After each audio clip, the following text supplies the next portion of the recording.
Think beyond a degree. Build real impact. Shape your future with an MBA. From IILM University.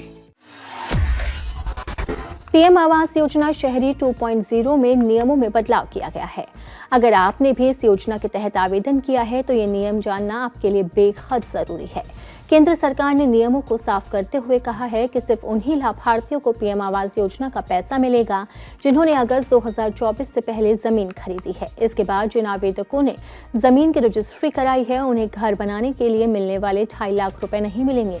PM Awas Yojana शहरी के लाभार्थी आधारित निर्माण category के अंतर्गत जिन पात्र लोगों के पास अपनी जमीन है उन्हें सरकार की ओर से घर बनाने के लिए 2.5 लाख रुपए देती है। इनमें 1 लाख रुपए राज्य सरकार और 1.5 लाख रुपए केंद्र सरकार की ओर से मिलते हैं।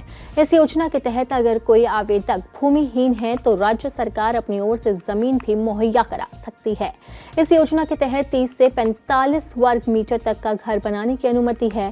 अब सरकार ने झुग्गी झोपड़ी या कच्चे मकान में रहने वालों को मिलने वाले लाभ के लिए नियमों में थोड़ा और साफ कर दिया है। पीएम आवास योजना में देखने को मिल रहा था कि कुछ लोग स्कीम का लाभ उठाने के लिए जमीन खरीद रहे हैं या अपने नाम रजिस्ट्री करवा रहे हैं।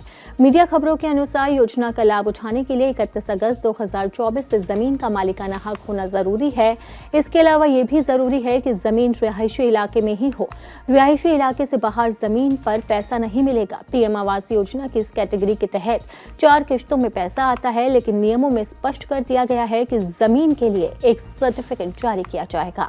इस सर्टिफिकेट के लिए पीएम आवास योजना के आधिकारिक पोर्टल पर रजिस्ट्रेशन कराना होगा। इसके बाद फिजिकल वेरिफिकेशन होगी, फिर सर्टिफिकेट जारी होगा। इसके आधार पर ही पीएम आवास योजना के लाभ का पैसा दिया जाएगा और इसमें धांधली से भी बचा जाएगा। सरकार अब पीएम आवास योजना को लेकर काफी सख्त हो गई है और इसके नियमों में लगातार बदलाव किया जा रहा है। और इसी तरह से सरकार ने एक और नियम जारी किया है जिसके तहत जिसके नाम पर रजिस्ट्री अगस्त 2024 तक है उसे ही पैसा मिलेगा।